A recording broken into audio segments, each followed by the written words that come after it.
É melhor usar?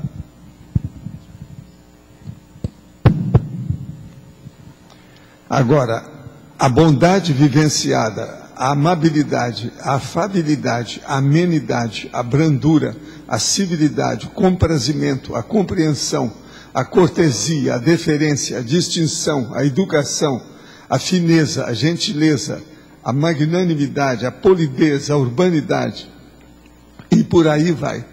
Nós vamos ver então que é o processo da emocionalidade domesticada. O esforço da aquisição da benignidade espontânea. A hominibenignidade é atingida na condição evolutiva da serenologia. Agora, nós temos aí uma série longa de considerações e também falamos aqui sobre a caracterologia, 3 categorias de personalidade apresentando indiscutível benignidade. Homo sapiens sereníssimos, Homo sapiens evoluciólogos e Homo sapiens despertos. A consciência mais lúcida trata todos os erros pessoais sem quaisquer auto-perdões e trata todos os equívocos alheios com hétero-perdões e competente assistência interconsciencial. Como convive você com a benignidade? Em você, qual benignidade predomina? A própria ou a alheia? Agora, eu quero dizer para vocês que aqui no Homo sapiens evolucionário está fora do alinhamento. Há um espaço em branco a mais. Antes que vocês falem, eu já estou falando, que essas coisas a gente corrige lá no original. Se você quiser aumentar os máximos, o binômio só faltam 2 aí no caso. Agora, gente, como é benignidade, eu quero mostrar para vocês o que não é benigno. Uma das coisas piores que eu já encontrei até hoje, da antibenignidade, quer dizer, da malignidade. Isso aqui é uma notícia do estadão.com.br e é de ontem, entende? É do dia 5 de outubro de 2009, 7 horas da manhã. Hoje é dia 6. Prestem bem atenção, porque isso aqui não tem nem no Homo sapiens pacíficos, porque eu não quis colocar. Tinha uma ideia disso, mas não tinha esse o fato. Supositório bomba é nova arma da Al-Qaeda, diz Figaro. Que Figaro é o jornal francês. Os serviços antiterror da França, lá do Le Figaro, é introduzido como supositório no interior do corpo para cometer atentado de suicídio. Então, eles colocam o explosivo dentro da pessoa. Agora, isso foi descoberto agora pela Unidade de Coordenação da Luta Antiterror.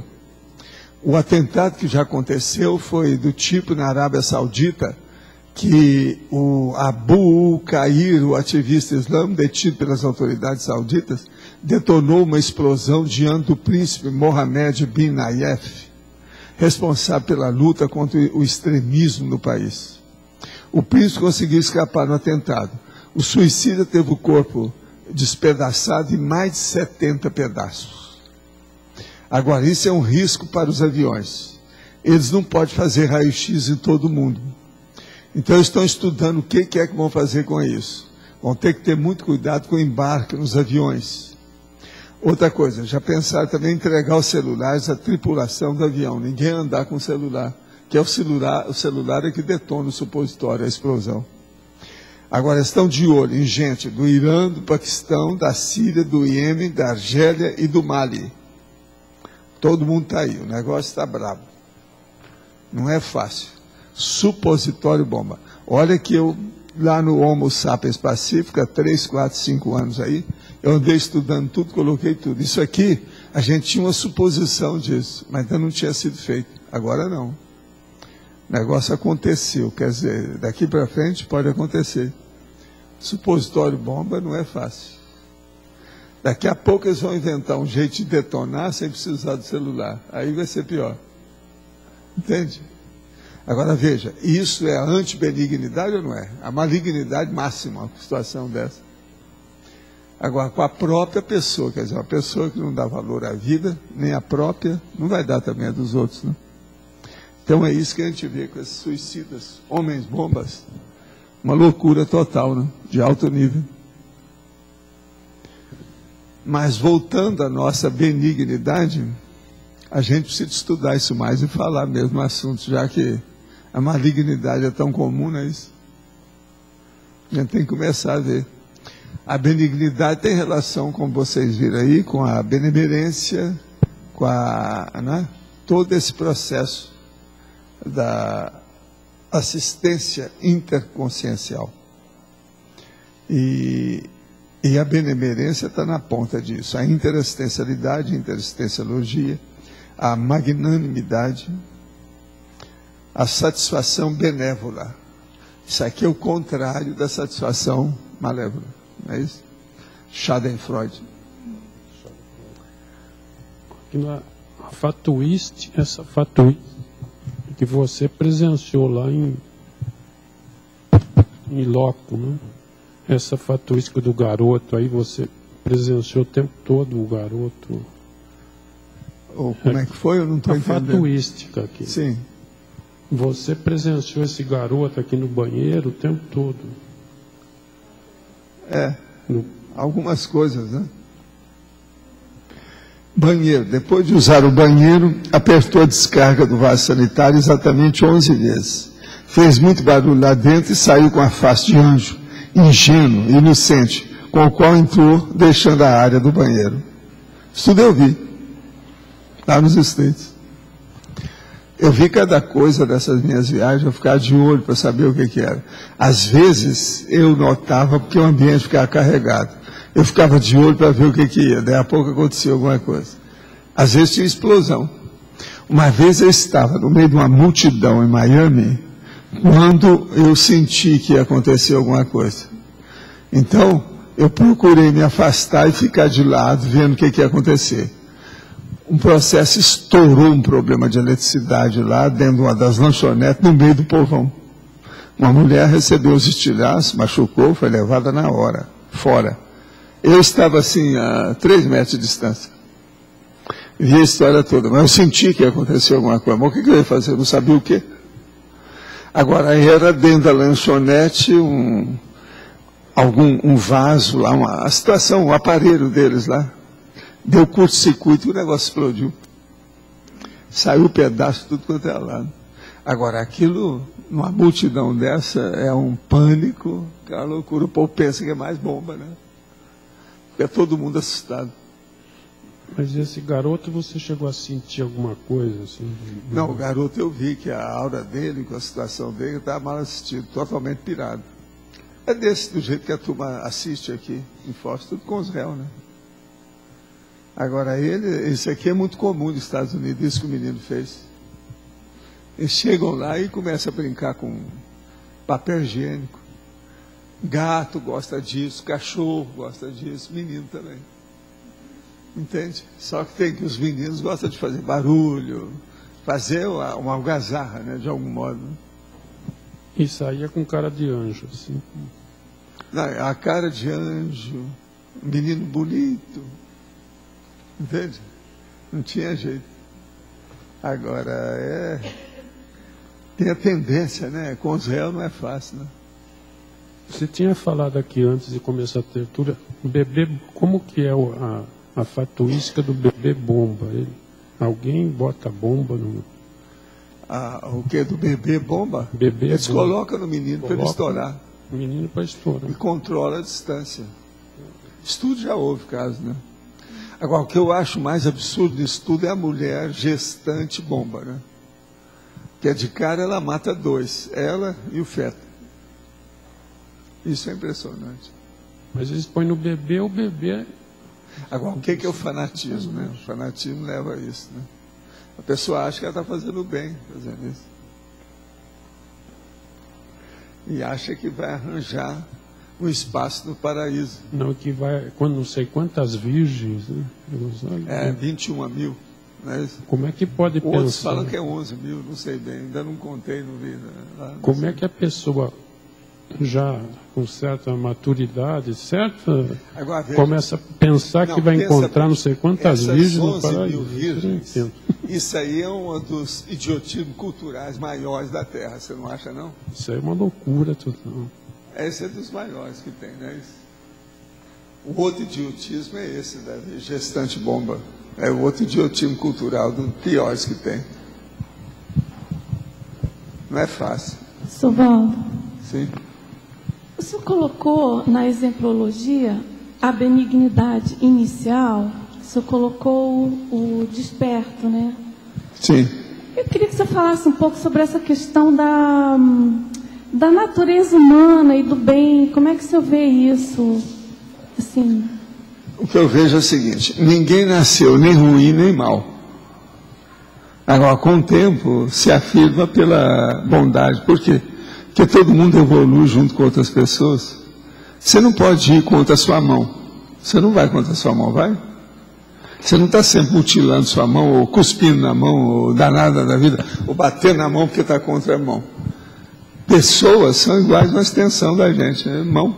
Nós precisamos disso para evoluir. Então, com o tempo, a pessoa vê. Então, ela começa a ficar benigna naturalmente.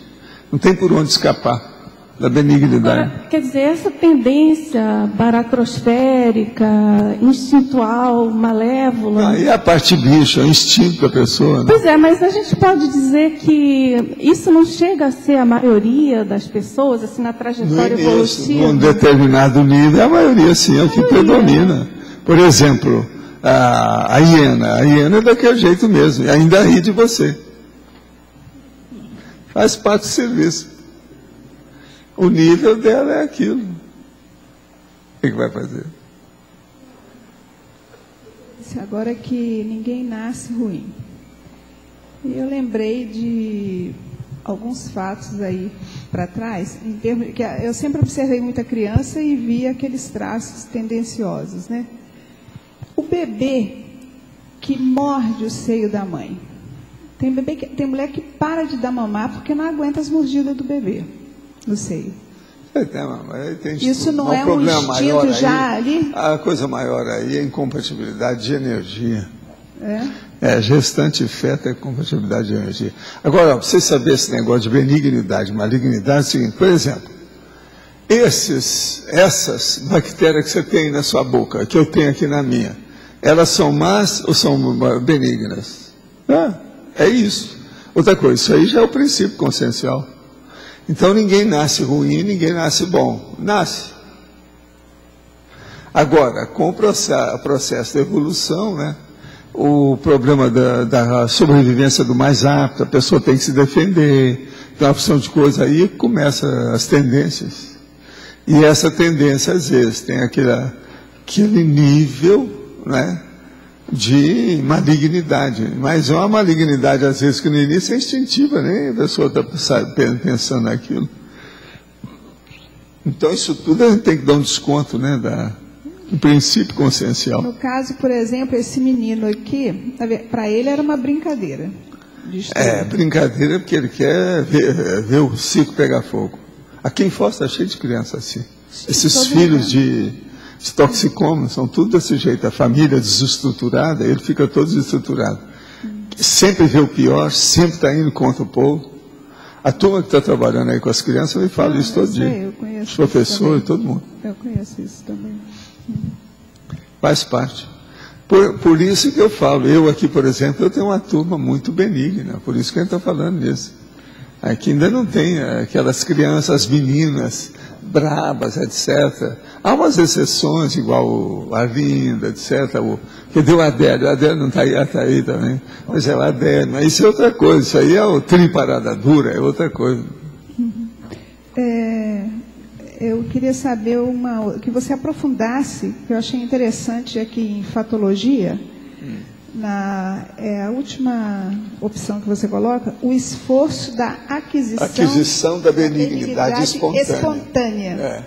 Queria que você aprofundasse. O esforço é que cria espontaneidade. A pessoa que ela não vem assim. Tudo nosso depende do alto esforço. Sim. Agora, com o passar do tempo, aquilo fica espontâneo, como todos os hábitos nossos. Tudo nosso é a criação de espontaneidade. Você no início tem muito trabalho, depois você fica espontâneo. Você começa a digitar uma coisa, você ainda não sabe, tem que estar olhando o teclado, aquela coisa toda. Com o passar do tempo você faz isso sem pensar. Isso foi uma aquisição. Mas dirigir a mesma coisa. Fica tudo depois automático, etc. É o processo do tactismo da situação. A vida é assim. Agora, o que a gente deseja é que vocês todos sejam desassediados e espontâneos. Tá certo? Por enquanto, todo mundo ainda está pensando demais. Miserável desse assediador. Agora tem que ser com calma, né? Não. Vem cá, meu filhinho, vem cá. Vem cá. Dá um beijo na testa do assediador e tal. Esse aqui é o caminho. Então, já está começando a ficar espontâneo. É assim que a situação acontece. Às vezes pode não ser a criança que seja o assediador, mas ela vem com o assediador acompanhando ela, né? No não, caso, se ela vem, ela já é assediadora, né? Nem que seja satélite, mas já era. Então, por exemplo, esse meu filho adotivo, com 4 anos, por 2 vezes ele colocou fogo na casa. Uma foi preciso ter corpo de bombeiros e tudo, e outra não chegou a... Mas sei, mas agora só me conta. Excelente. Ele tem algum rebaixamento intelectual, intelectivo? Não, muito inteligente. É normal?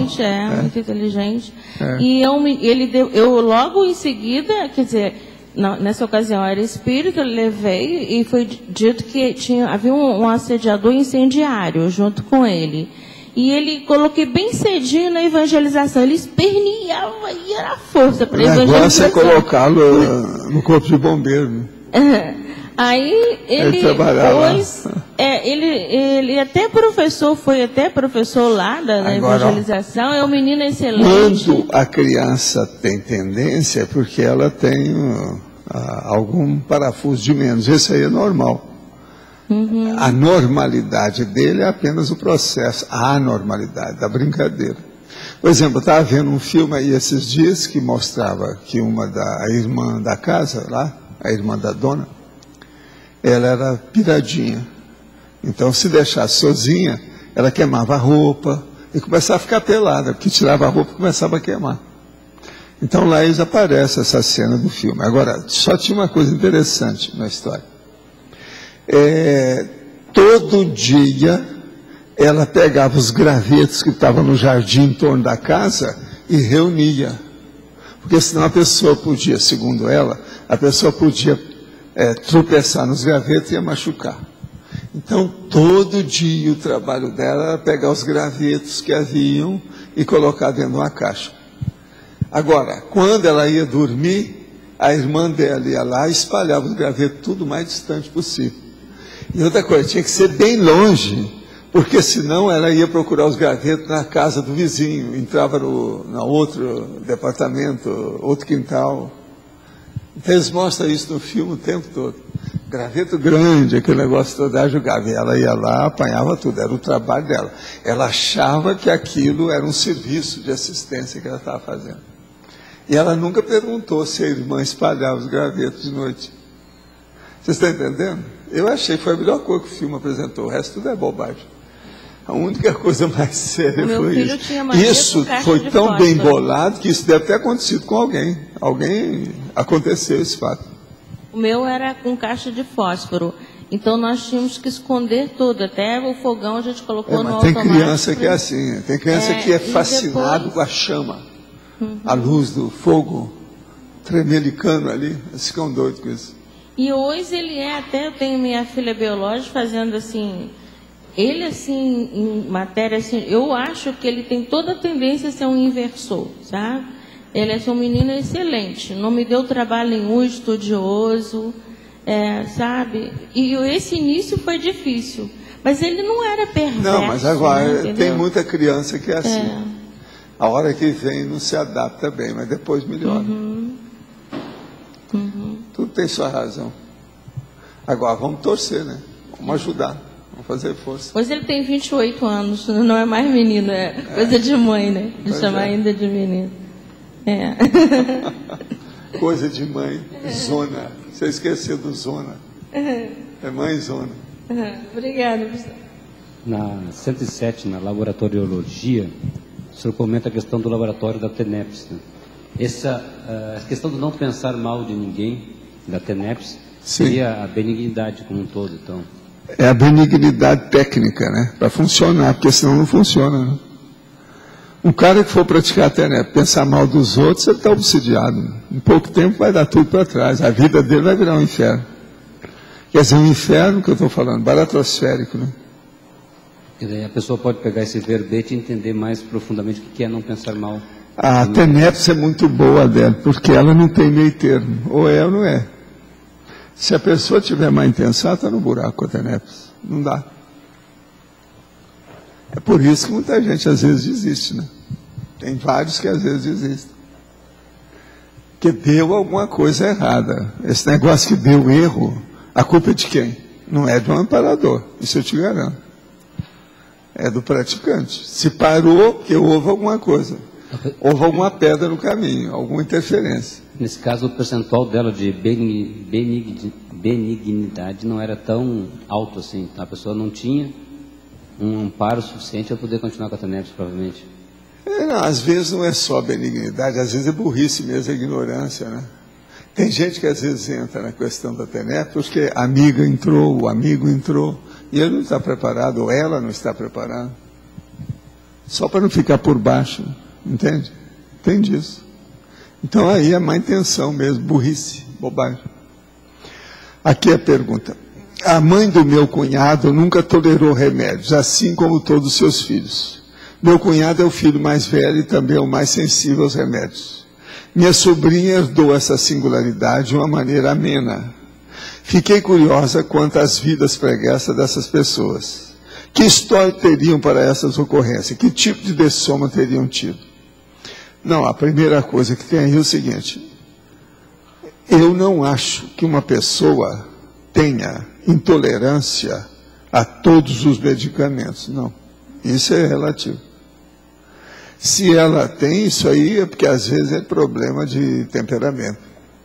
Porque agora você vai dar o conta em todos os remédios, isso é bobagem. Se fosse assim, a pessoa não comeria. A maioria dos alimentos são remédios. Uma boa parte dos remédios são alimentos. Então, como é que fica? Como é que fica, por exemplo, o complemento alimentar que a gente tem? Eu mesmo tomando lá, por exemplo, como é que eu faço lá com Ultra Prevent? Isso é bobagem. Então, isso aí é a primeira coisa. Está mal contado isso aqui. Dizer que o povo é contra remédio e tudo dá conta, não. Não admito isso. Agora, o que é que se passa? Na questão de alergia, idiosincrasia, intolerância disso, intolerância daquilo, todo mundo tem. Se de ver esse percentual maior, o que houve? Agora, geralmente isso aí são pessoas que às vezes envenenaram outros. São envenenadores ressomados, entende? Então eles têm que enfrentar agora o veneninho que eles criaram, etc, tal, aquele negócio todo. Então, criar um antídoto. São vidas antidóticas, como eu falava lá em Uberaba. É de antídoto. Quer dizer, a pessoa veio para criar um antídoto para ela. Você está entendendo? É uma coisa terrível dizer isso, mas são fatos. Não adianta querer fugir. Eu vi muito caso disso aí. Em Tertúlio, o senhor falou que a pessoa pode usar a volitação para ajudar a própria vivência física. Como isso se processa? O problema é o seguinte, o caso, quando a pessoa sai do corpo e ela mantém a lucidez e ela consegue volitar por si mesma, e ela volitando aí uma temporada fora do corpo, ela vai ampliar o processo da energossomática dela, aquilo passa para o psicossoma e o psicossoma passa para o corpo. A pessoa vem, pode entrar até numa euforia, ela fora do corpo começa a querer agradecer o cosmos, que é aquilo que eles chamam do discurso gratulatório, de agradecimento. Fazer a apoteose do cosmos. Você está entendendo como é que é? Um processo apoteótico, mas de exaltação, porque ela fica eufórica. Isso aí é o forex, de quem sai do corpo. Agora, a volitação permite isso por causa do processo de absorção. Na hora que a pessoa se movimenta fora do corpo com o psicossoma, ela absorve energia. Se o ambiente é bom, se a intenção é boa, isso aumenta mais. Conforme o lugar que ela está, se é uma comunex mais avançada, isso então é potencializado de uma maneira absurda. Ela chega no corpo totalmente boa. Eu já vi caso que a pessoa estava muito doente na cama.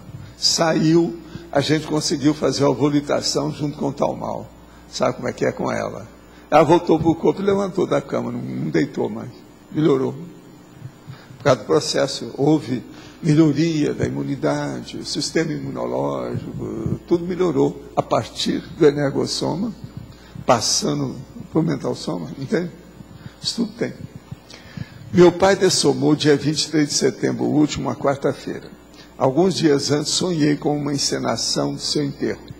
O enterro foi o convencional com velório em capela do cemitério. Na semana seguinte ocorreu um fato estranho. Meu vizinho também dessomou numa quarta-feira e no ML trocaram o sobrenome dele, que gerou certa confusão. Esse vizinho dessomado tinha o mesmo nome que meu pai. E o sobrenome dele foi trocado pelo mesmo sobrenome do meu pai. Posso trabalhar a TENEPS para eles ou devo aguardar ainda? Você vai aguardar nada, faz aí o que você puder. A TENEPS não faz mal para ninguém. Antes de ontem, acho que vi um deles fora do corpo e ele não estava bem. Não, procura ajudar, que os dois precisam de ajuda, está na cara. E quando ocorre esses negócios assim de engano, sobrenome, esse negócio todo, é porque tem muito mais carga debaixo. Debaixo da cinza está cheio de brasa viva. Deve ter muito mais coisa do que isso. Isso aí é fichinha. O cara, na hora que morre, ele vira santo. Se esse aí criou problema para virar santo, é porque o negócio não é nada bom. Recebi um e-mail falando que a população islâmica em todos os países cresce muito mais do que as outras etnias. Em 2030, o mundo terá maioria e domínio étnico islâmico na Europa e Estados Unidos. Sim, isso aí já se sabe disso há vários anos. Queria saber se isso pode ser a reurbanização e se dentro dessa quantidade de pessoas há percentual maior de com os réus. Isso pode significar aumento de homens-bombas? Em tese, né? Tudo é possível, mas eu não digo que seja. Se de ver. Vamos ver o que vai dar, né? Outra aqui, a benignidade não é estimulada pela assistência tarística. Se isso é assim, as consciências vão dentro da evolução a caminho da benignidade? Sim, mas isso é o óbvio, né? Eu não sei por que tem essa pergunta. Mas isso é o óbvio. Nós caminhamos todo mundo para ser benignos. Até a turma a triparada dura. Isso faz parte do serviço. É inevitável, não tem jeito. Então, por exemplo, todas as hienas vão ser cordeiros, tá certo? Todo mundo que é belicista vai ser pacifista. Todo mundo que é da violência vai trabalhar com a sátira gaia, quer dizer, a não violência, tá certo? Falar em não violência, eu quero apresentar aqui, mais uma vez, isso aqui, que é a DATES. DATES quer dizer Tâmara. Essa Tâmara é da Baixa Califórnia. Nós estamos atrás, onde é que a gente arranja isso? O nosso amigo já pegou aqui uns dados que tem aqui. O que é que tem os dados todos que existe aqui? www.med.ju.com.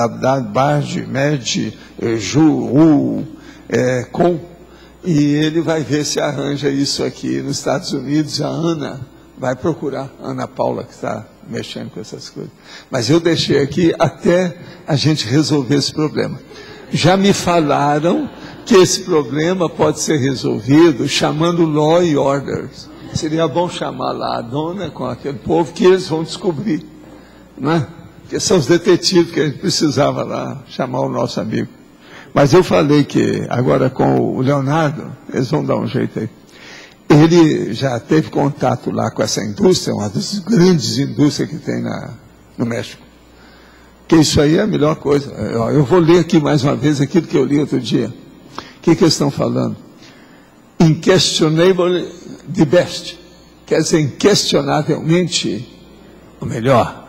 Quer dizer, o melhor, o máximo. Não tem outro melhor. Realmente vocês têm razão. Não tem. Agora, eu estou falando isso como negócio de longe, porque ultimamente, eu estou um pouco mais arisco, banqueiro mineiro. Não estou falando todas as coisas, porque eu falo uma coisa, no outro dia desaparece, nunca mais aparece aqui, porque todo mundo vai lá e compra. Aqui, esse online é um negócio terrível. Agora, esse aí eu quero ver. Nem eu sei onde é que tem, vai dar um trabalho danado, porque o negócio é da Baixa Califórnia. Então, arranjei alguma coisa mais difícil. Essa aqui não está fácil. Porque senão todo mundo acorre lá na hora e o negócio some. Agora, você podia passar para mim isso aqui lá para o Antônio? Antônio, você que é o homem que quebra os maiores galhos de todo o pé de jacarandá que está morrendo, aí está um que é uma plantação de ananás, que eu confio em você. Se você vê que tem valor nisso, conversa com o Leonardo Firmato, que o processo aí é da AVA, para a gente ver o que a gente faz. A pessoa não é boba, né? Mas é um processo de AVA, tá certo? Então, eu confio em você. E aí é um pedido de TENEPS. Eu estou passando um trabalho da TENEPS a você. Tá certo? Agora, veja, o povo hoje me pede para ver os livros através da TENEPS. Essa é golpe, né? É golpe baixo, você não acha? Vocês acham que é um golpe baixo? Não é terrível essa? Mas agora eu passo para o Antônio, porque o Antônio é o homem que sabe tudo. É o grande editor que nós temos. Então, ele dá um jeito. Paciência e caldo de galinha, Antônio. Bastante energia para você. Tá certo? Enfim, hoje é o dia da benignidade. Nós temos que ser benignos com esse povo todo. Tá certo? Senão, como é que é? A primeira coisa que já houve de benignidade, que já deu uma chuva enorme. Aí parece que ainda vem mais chuva. Isso vai limpar todo mundo, vai enxaguar o ambiente. Já melhora, enxágua, né, o óleo pensante. Mas então? Na questionologia...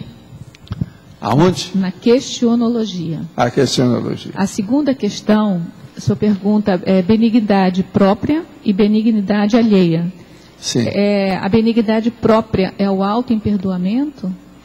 Eu queria entender melhor essa questão. A benignidade própria é a pessoa que é benigna, né? Ela já é benigna por si. E a benignidade agora eu pergunto, alheia... a própria ou alheia? Porque às vezes o que tem na vida da pessoa, ela recebe a benignidade dos outros.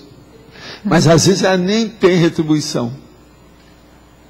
Então, essa pergunta, em qual benignidade predomina, é se você está fazendo mais ou recebendo mais, é isso? Como convive você com a benignidade? Em você, qual benignidade predomina? A própria ou a alheia? Isso, eu não quero. Te vira. Ô, Dulce, o que você quer? Como é que você interpreta essa minha pergunta aí?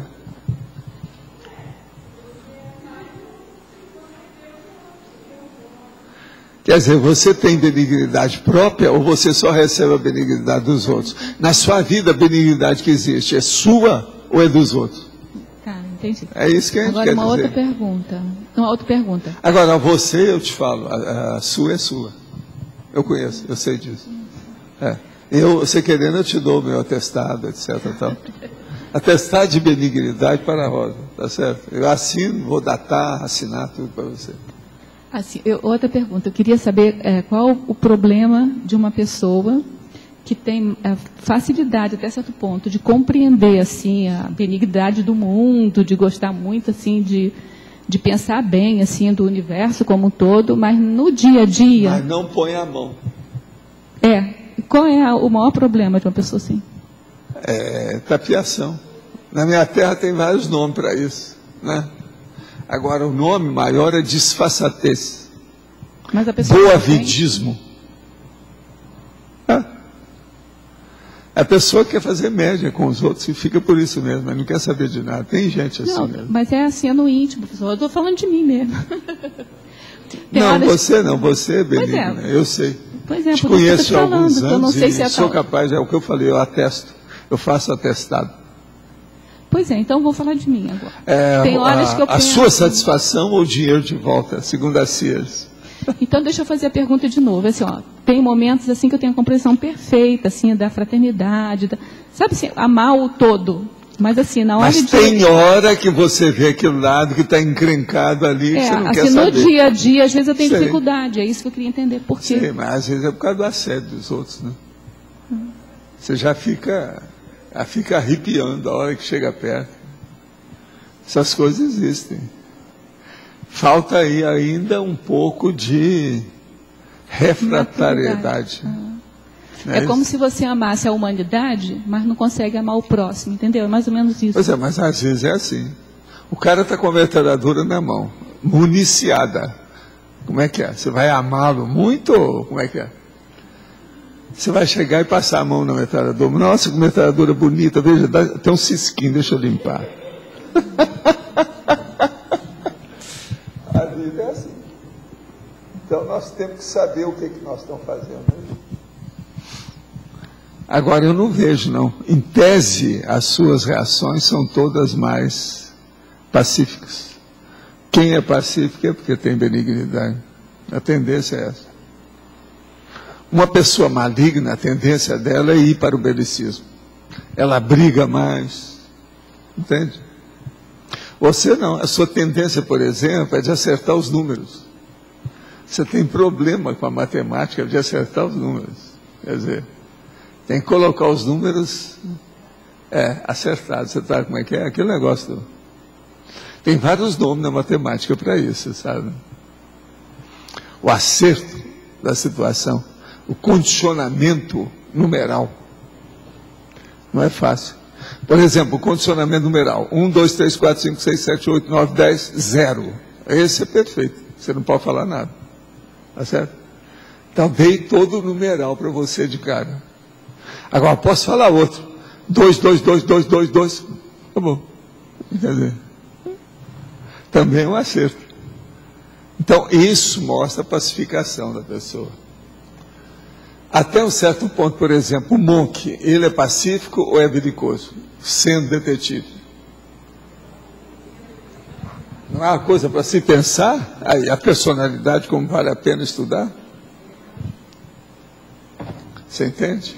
Ele está querendo o quê? Ele está querendo acabar com o dolo, a marginalidade, o crime. Ele está querendo a licitude do mundo, tudo lícito. Não, ó, chega aqui e acerta. Esse aqui está muito baixo, tem que puxar.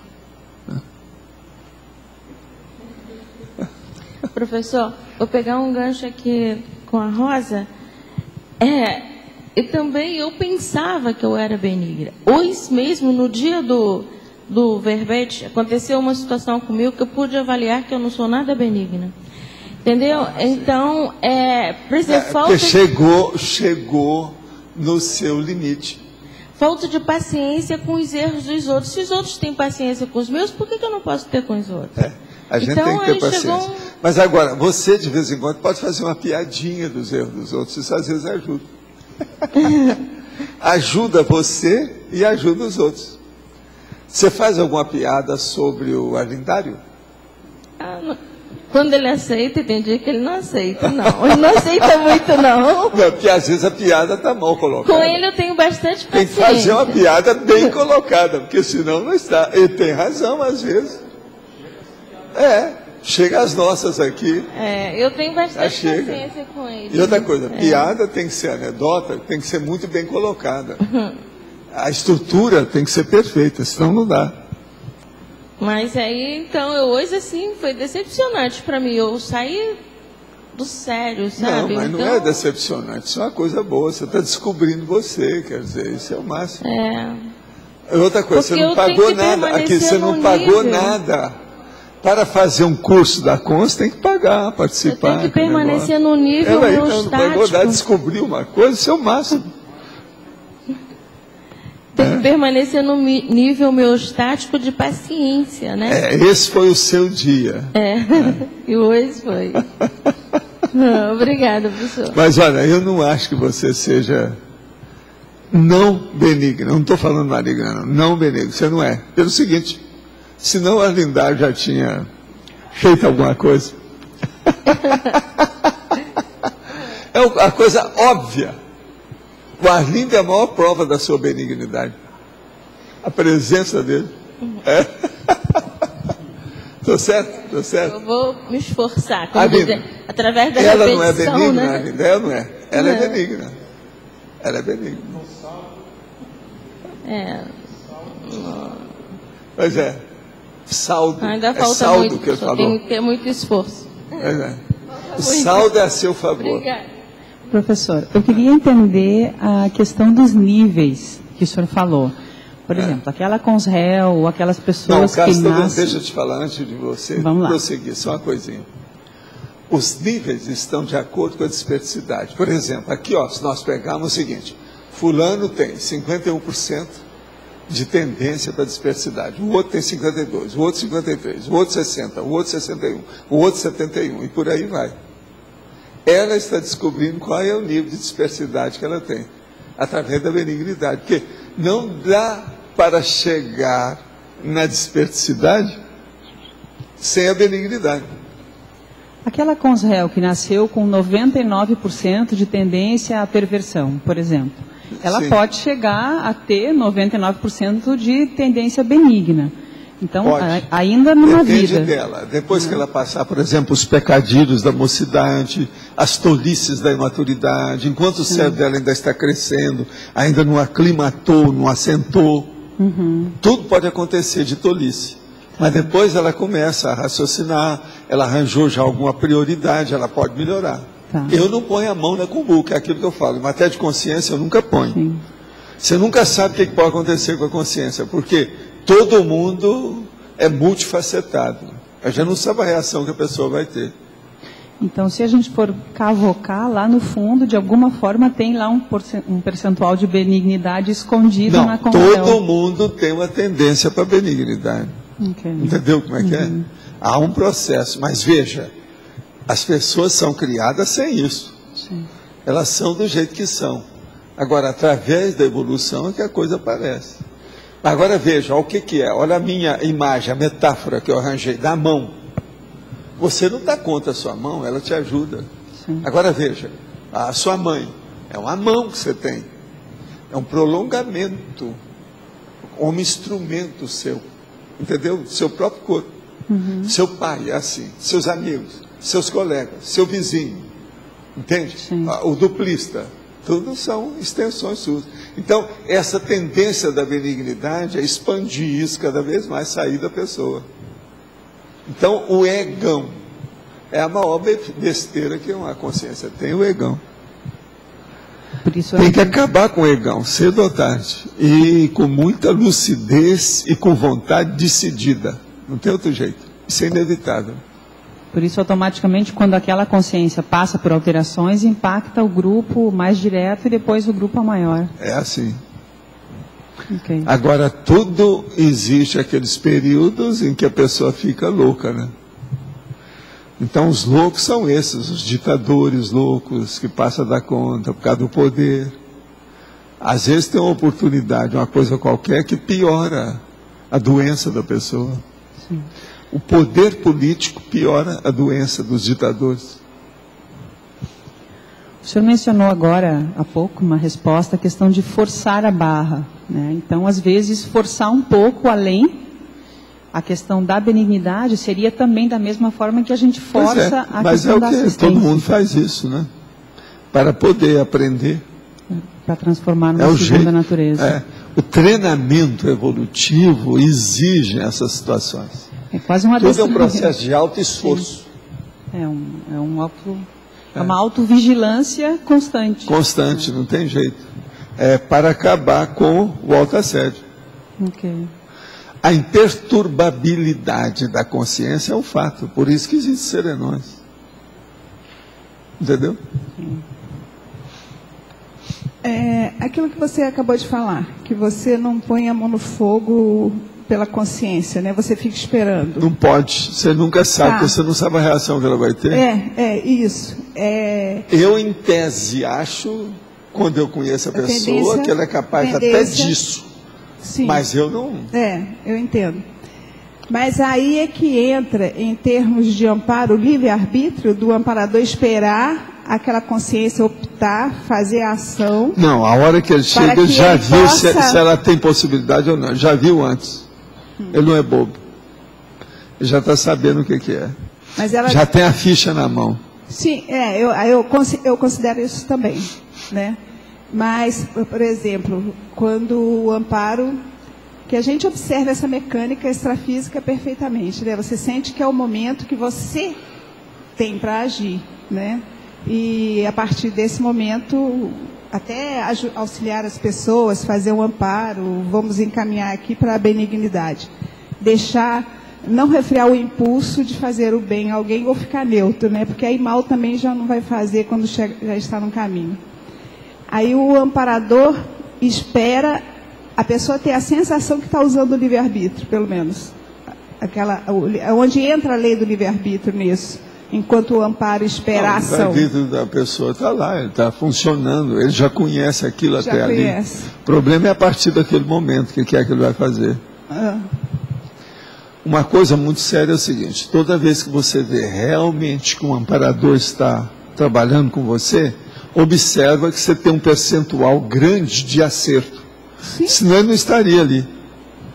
Então, esse percentual é que a gente tem que identificar e ampliar. Aonde que eu estou errando para ter um amparador? Essa que é a pergunta boa que você pode fazer para você.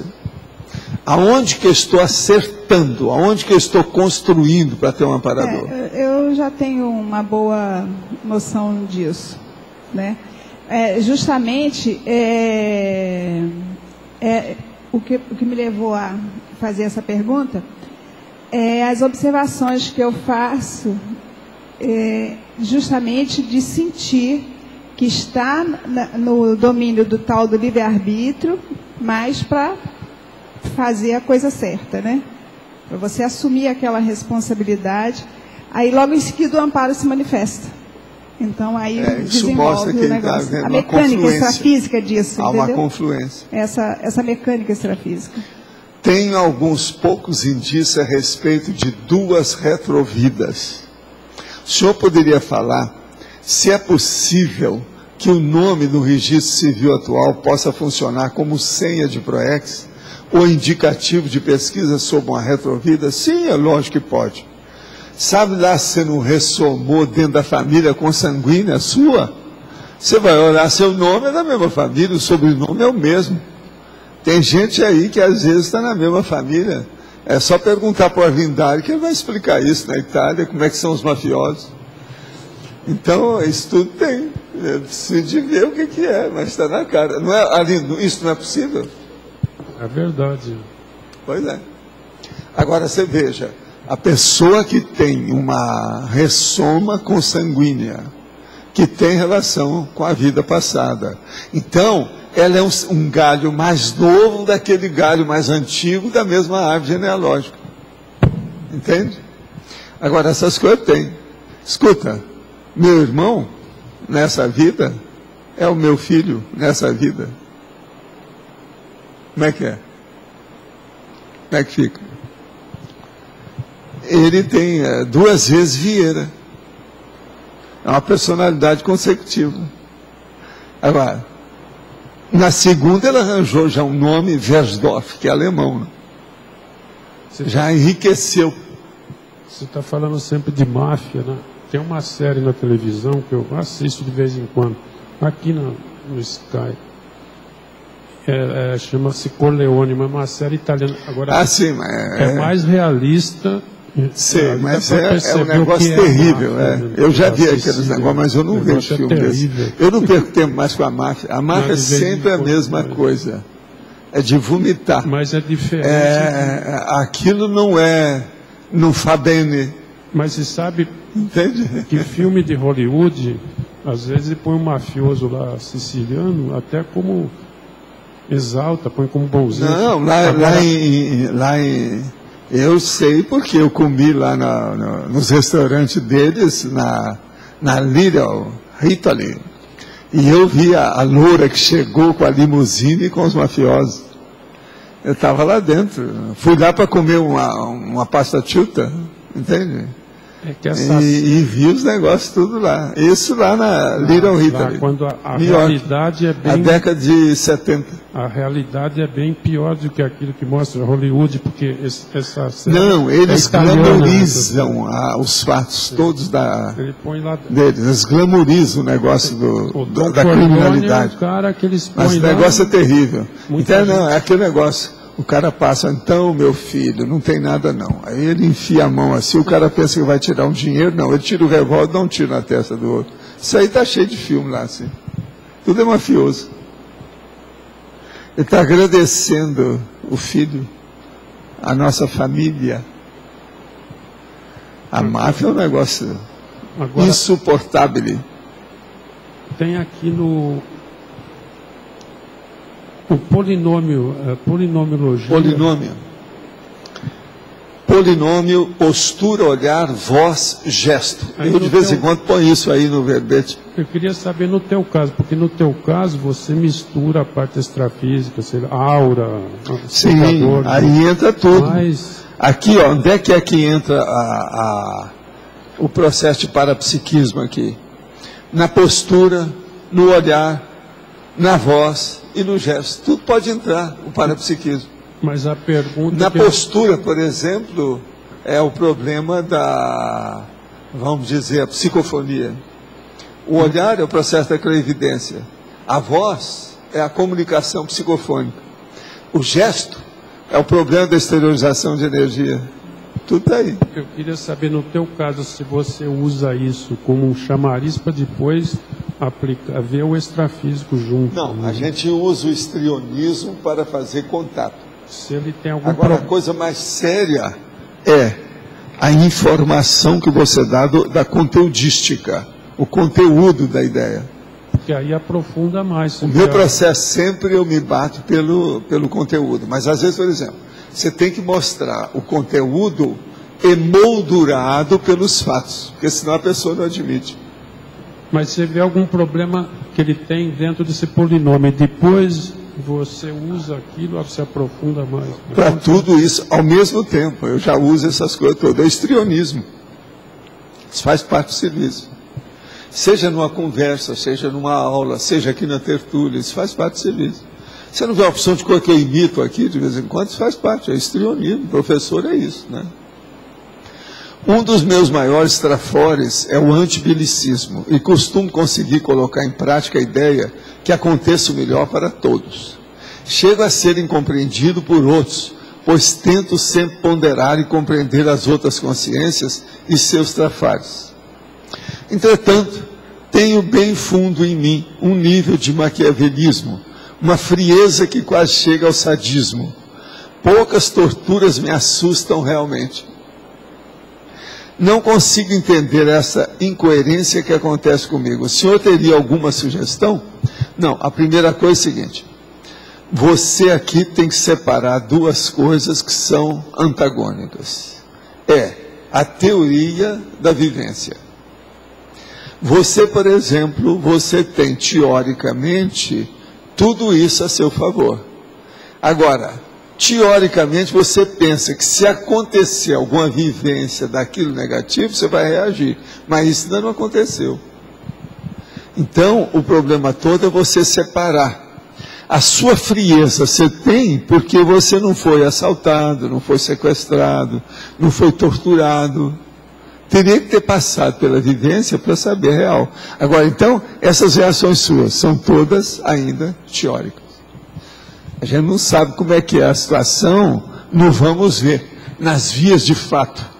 Aí teria que examinar. Uma coisa é, teoria é uma coisa. Agora, conteúdo, a vivência, é outra diferente. Professor, Adélio aqui, na A. O senhor coloca na sinonimologia e na fatologia, repetidamente, a amenidade e a magnanimidade. Esse reforço que o senhor faz na fatologia, né, é devido à importância que tem esses dois verbetes em termos de explicação dos fatos? Ou... Não, é para mostrar, porque isso aí uma coisa não sai da outra, né? Tudo tem sua razão, né? Então, eu aqui falo sobre a benevolência, a bondade, a clemência, a complacência, a generosidade. E depois eu repito isso ainda mais lá na fatologia, que eu dou uma listagem, né, da situação. então muitas vezes vale a pena... Agora, junto com isso, na antonimologia, a gente mostra o contrário. A má intenção, a maldade, a malignidade, o procedimento malévolo, a malevolência, a inclemência, a prepotência, a causticidade, a dureza. Então, nada impede se eu colocar na sinonimologia repetir N vezes aqueles eventos, porque quanto mais eu faz... repetir, porque eu mostro que essa ideia entra nessa sessão e entra naquela. Isso é que é uma das técnicas da circularidade que eu uso. Essa é uma das técnicas nossas. Porque fatologia e sinonimologia são tão tênues que Por é exemplo, mais difícil. Adélio, eu acabei de fazer um verbete que é sobre o processo, veja bem, das verpons, mas de um ponto de vista, vamos dizer, avançado, de parapsiquismo e outras coisas mais. Então é uma verdade relativa de ponta parapsíquica, você está entendendo? Extrafísica, multidimensional. Agora, o que eu fiz? Na taxologia desse processo, eu coloquei 100 verbetes desses militantes que tem aqui. Fui estudar um por um, coloquei em ordem alfabética, 100 deles, mostrando isso. Esses verbetes todos nós já estudamos inteiro. Todos eles têm 3, 4, 5, 10 páginas. Agora, eu estou dando a listagem para a pessoa ver o que é a verpom. Que ela pode procurar uma verpom parapsíquica. Aquilo vai ajudá-la na situação. Deixa eu ver se eu entendi. Então, aqui no caso da fatologia, pelo fato desse crescendo, esses dois verbetes se encaixarem tão bem nesse crescendo da fatologia, o senhor resolveu colocar... Pois é para chamar a atenção. Que ele se estuda o processo, aí, vamos dizer, didático, né? Agora, ó, você examina bem que eu vou ler a crescendologia. O crescendo é V, arco voltaico, TENEP, Sofiex. Depois, o crescendo, Tacon, Tales. Depois, o crescendo, assistência intrafísica, assistência multidimensional. Agora, antagonismologia. O antagonismo, benignidade evolutiva, malignidade intoxicante. Veja, tudo isso está entrosado uma coisa com outra. E por aí vai. Agora aqui, o paradoxo do contraventor populista promover saúde e educação na comunidade carente. Esse é outro que eu vou É a turma que dá comida e dinheiro na favela, depois então lá pelas tantas de ciência dos caras, manda matar todo mundo. É isso aí. Então, há uma benignidade de tapiação. Que não é, na real... Os narcotraficantes na favela fazem isso. Entendeu? Na real, tem segunda É a demagogia do narcotraficante. Nesse caso, não seria uma benignidade, seria uma má intenção mesmo. Né? É má intenção mesmo, malignidade. Né? E essa turma de narcotraficantes, você não pode esperar benignidade de nada. Eles mandam matar todo mundo, mandam matar a mulher grávida. Isso aí não é fácil. Outra questão que o senhor coloca na elencologia também, ali logo abaixo, né? A consciência naturalmente benigna, né? Naturalmente. Naturalmente, quer dizer, ela já está, isso é natural para ela ser benigna. Ela já não é mais maligna, então ela já cresceu, ela é mais madura. Aqui, ó, nós temos muita gente que é naturalmente benigna. No caso do espartano, ele tem o histórico dele todo belicista, do passadão dele, né? Sim. Mas hoje ele e você pensa que não? Lógico, também. Você nasceu aonde? Isso, eu só quero pegar um exemplo. Você sabe que nasceu no Rio Grande do Sul? Quero pegar um exemplo mais claro, né? Quer mais? Que isso? O espartano não nasceu no Rio Grande do Sul. Vamos ver onde é que ele vai nascer. Vamos pensar bem a pensão, né? Como é que é isso? Tá. Agora, veja bem, no curso intermissivo a gente trabalha bastante com esses processos do passadão. Né? Então a gente vem, por exemplo, tenho certeza que eu vim, de certa forma, para trabalhar com isso, né? Para poder trabalhar com a benignidade o máximo possível, no seu estado mais avançado possível, na minha limitação. Né? Então, desde criança, eu procuro ajudar as pessoas. Né? Então você vem tentando já recuperar esse processo do passado. Né? É a ânsia da recomposição. Tu está tentando ajustar o processo. Agora, ó, a verdadeira benignidade, ela começa por pequeninas coisas. Pensa bem essas pequeninas coisas. Vê se você distingue o que é isso.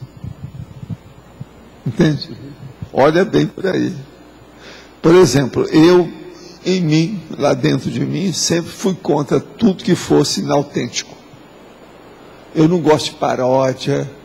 Eu não gosto muito de comédia, de nada disso, porque tudo tem muito exagero, sai fora da realidade. Eu não gosto de nada que seja inautêntico. Agora veja, mas eu sou benigno com isso. Eu não vou achar ruim. Não, vocês querem ver a comédia? Então vamos lá, vamos ver a comédia.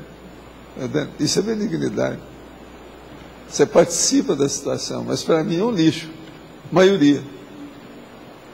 Agora, por exemplo, não vão me chamar para ver filme, uma comédia do Jim Carrey. Não dá, né? Porque aquele cara é piradão. Outra coisa, ver a série inteira do House. Também não dá, né? É tudo pirado. Há uma exaltação de cons réu desses filmes. Isso não dá. Então, veja, nesse ponto aí eu bato na mesa, né? Ó, sinto muito, mas isso aí não pode, que eu estou com a dor de barriga danada, tenho que ficar em casa. A gente arranja uma saída. Última questão aqui, o senhor comenta na fatuística, também na página 108, a questão básica do amparador, né? O caráter de benignidade. O caráter de benignidade caracteriza o amparador humano desde o período infantil, sendo exatamente o oposto do assediador intrafísico, revelando-se maligno quanto às coisas, animais e pessoas. Porque o amparador, ele, no caso, nós temos esse revezamento, né? É porque já chegou naquele ponto que a pessoa já quebrou muita cara em outras vidas e agora ela não quer mais isso. Então ela está melhor, já chegou num patamar já de 51% benigno. Isso é que é o ideal. Está nesse ponto que a pessoa já pode ser amparador, né? A maioria que fez curso intermissivo está nessa. Ainda tem uns que tem assim, uns surtos. Por isso que tem aqueles que vão embora, que se tornam mini dissidentes. São surtos. Mas eles já têm possibilidade de enfrentar a onda igual a gente. E quando a pessoa se interessa, por exemplo, por conscienciologia, porque ela já, de certa forma, já passou de um percentual... Não, se ela se interessa por conscienciologia, a rigor é porque ela tem curso intermissivo. Se ela entrou no curso intermissivo é porque ela tem algum valor, né? Tem alguma benignidade, pelo menos. Se não tem a benignidade, então já tem o bem do início, já tem o bem. A idade vem com a idade, né? Vem com o tempo. Professor, Tá certo? o senhor podia aprofundar um pouquinho a Verpom parapsíquica? Só dar uma palhinha. O quê? O senhor podia dar uma palhinha sobre a Verpom esse novo que eu estou parapsíquica? trabalhando? Não, o caso todo é o seguinte, por exemplo, você pega aqui, ó, essa enciclopédia que está aqui, ela já está aqui com mais de 1.300, né? No caso aqui, ela está chegando quase a 1.500 verbetes, essa aqui. Hoje faltam, parece, só 3 para 1.500 lá no meu computador. 1.500 verbetes. Agora, então, você veja, 1.500 verbetes são 15 vezes 100. Tá certo? Então, eu peguei 100 desses verbetes e coloquei como verpons que mexem com parapsiquismo. Então, é muito fácil. Você começar a pensar, você mesmo já vai arranjar uma opção. Estado vibracional, consciência livre, e por aí vai, TENEPS, tudo mexe com isso.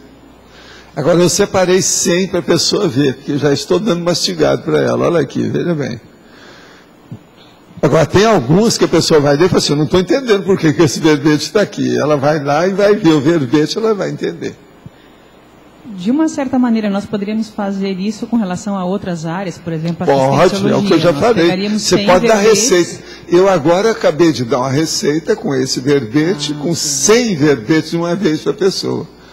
Quer dizer, tem um cara que já chegou para mim, já há alguns meses, e falou, olha, quando você fizer aí acabar com a sua enciclopédia, eu posso vir te pedir para você fazer uns livros especiais de alguma coisa, tirando da enciclopédia? Eu falei assim, pode, isso aí não tem nada, a gente vai ver.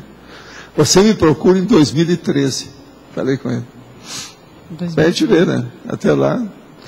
Tem livros que eu posso fazer sim, às vezes vai ser até interessante fazer na ocasião. Sim, tirar de tudo aí dentro.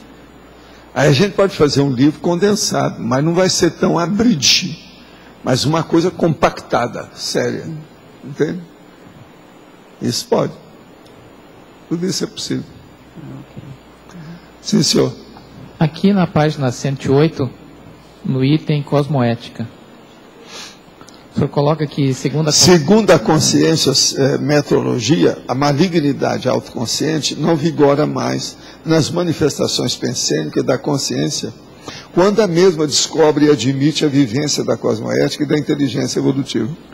Como é que a gente faz naquele caso daquela pessoa, por exemplo, que vai nos cursos da Consus, a gente atende lá nos cursos da Recim, ela admite já que tem aquele trafar, porém, vamos dizer assim, existe ainda uma certa satisfação naquilo. Ela reconhece o problema, mas ainda gosta. É o que eu falei, são os surtos, aquilo vem. Aqui, ó, repuxa, vem do passado, aquilo aflora, chateia a pessoa, alguma coisa dela. Isso tudo é interprisão grupo kármico. Examina qual é o conteúdo da interprisão grupo kármica dessa pessoa. Isso é interessante ver. Tá, isso até certo ponto a gente já fez, até pela própria, vamos assim, característica do trafar que aparece. Pois é. A pessoa admite, ela reconhece, mas tem um prazer mórbido atrás que ela mantém ainda o processo. Não, mas é o sadismo. Ela é sádica. Aí, no caso, é masoquista. É a autovitimização. Agora, ó, muita gente é assim por boavidismo. Ela não quer enfrentar a realidade, ela não quer fazer uma reciclagem para valer. Ela quer participar, mas só nisso. Não, eu participo. Então, ela é do social. Você está entendendo? Esse social, ele é baratosférico. Ele não é bom.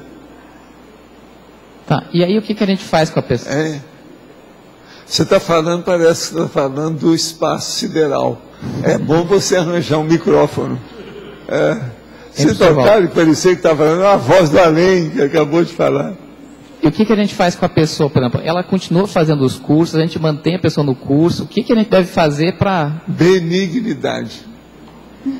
Agora, a verdadeira benignidade, no caso, é fazer a tarefa do esclarecimento. Agora, fazer no meu estilo da impactoterapia. Como é que é isso? Você vai anotar tudo que diz respeito a ela num papel, datar e assinar, fazer uma cópia, dar para ela e fica com a outra. Qualquer coisa, ó, nós agora vamos checar através desse papel. Você põe a pessoa encantuada, ela não tem por onde sair. E outra coisa, você não está indo contra ela, pelo contrário, você está indo a favor dela, você está tentando ajudá-la. É aquela minha técnica, você nunca viu eu dar... Eu acho que a Mabel já viu eu dar papel por escrito para os outros, ela já viu. Eu às vezes faço isso. É o jeito de ajudar mais direto. Agora, o melhor da história é que às vezes eu falo assim, ó, você não vai ter o trabalho de escrever, eu mesmo vou fazer isso para você, dá licença. Aí pego o papel lá, a torre gêmea que tem lá, né, de papel, e pego a caneta e começo a escrever. Isso assim, vou falando, vou assinando. Agora, ó, aqui embaixo, você quer, eu vou datar e aqui. Agora, você quer assinar isso? Ou você quer que eu assine? Como testemunho. Às vezes eu faço tudo para a pessoa.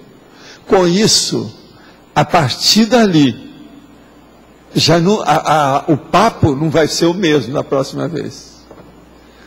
Você já vai ter um contrato assinado, não é isso? O estatuto foi feito, há uns fundamentos da situação, pronto. Você vai ser benigno, ela não pode reclamar nada, você está ajudando a evolução, vale a pena. Agora, ó, tem que falar, né? Não pode ficar calado. Não, isso já foi falado, a pessoa está consciente e ela já se autodiagnosticou. Ela então, reconheceu. Mas agora anota no papel. Mas não... Amanhã, quando ela chegar e falar assim, o papel está aí, deixa eu ver. Ela tem que andar com aquilo, para ela saber como é que é, durante uma boa temporada, até ela dominar. Agora vai chegar um ponto que isso já aconteceu comigo 3 ou 4 vezes. Eu falo assim, ó, agora não, nós temos que entrar na segunda parte. Vamos entrar, o contrato tem que ser renovado, agora com cláusulas mais pétreas, mais eficazes. Exigir mais. Está pouco, isso aí agora está pouco. Você já superou, vamos no outro. Então faz um segundo, faz um terceiro, faz um quarto. Tem gente que às vezes precisa ser assim. Eu já fazia isso desde lá do Rio. Muita gente. Tem gente que está aqui conosco por causa desses papéis. Quer dizer, contratos assinados. E eu falava assim, ó, eu posso colocar aqui o nome do amparador que está aqui, que ele eu vou assinar no nome dele, que ele é testemunha. Não tem jeito, né? A pessoa vai levar isso a sério. Agora, dentro dessa condição, seria quase construir com ela um CPC para ela, né? Seria fazer... Você está dando tudo que você pode. Você está começando a estudar como é o Código Pessoal de Cosmoética. Né? Vale a pena. Tem lógica o que eu estou falando? Pois é, olha bem, faz sentido. Agora, ó, na prática, isso tem ajudado muita gente. Uma coisa, às vezes é necessário colocar porque a pessoa é desorganizada. Ela até quer melhorar, mas o entusiasmo dela vai só até amanhã cedo. Aí já dá tudo para trás. É preciso da gente, com um processo desse, você acerta o passo da pessoa. Indiretamente. Mas é ela que tem que acertar. Agora, por exemplo, uma pessoa como essa, que ela já fez muito curso, ela está com a gente lá há bastante tempo. Mas olha, um curso, você deve falar para ela, um curso não é nada para você. Você precisa de 12. Começa assim. Então é manter a pessoa junto, né? Digo, é o ideal. Fazer o... Gente, é um monte de gente que eu mantenho junto de mim. Por incrível que pareça, vocês não sabem disso, que vocês estão longe de mim. Mas tem um monte de gente que eu mantenho junto, bem perto. Cara, sério. Por exemplo, o Antônio está aqui comigo. Eu mantenho o Antônio junto comigo há muito tempo, desde a época do Jeep. É verdade ou não é? O Antônio sabe disso. E eu, logo no início, falei, Antônio, você é um cara desperdiçado, Antônio. Vamos enfrentar essa coisa, vamos. Hoje, olha o que é que ele não faz. Agora, era o jeito dele. Quando a pessoa tem muito gabarito para viver certas coisas na vida, isso é uma faca de 2 gumes. Ajuda para um lado e piora para o outro. Então, a pessoa que tem talento, nem sempre ela acerta. Às vezes tem uma parte, até saber conviver com o talento que ela tem, demora, no novo corpo. Entende como é que é? Vocês olham isso, o que acontece com o jogador de futebol? Quantos não embananam? Os cantores, quantos deles não embananam? Tudo é um processo do talento que a pessoa não soube usar.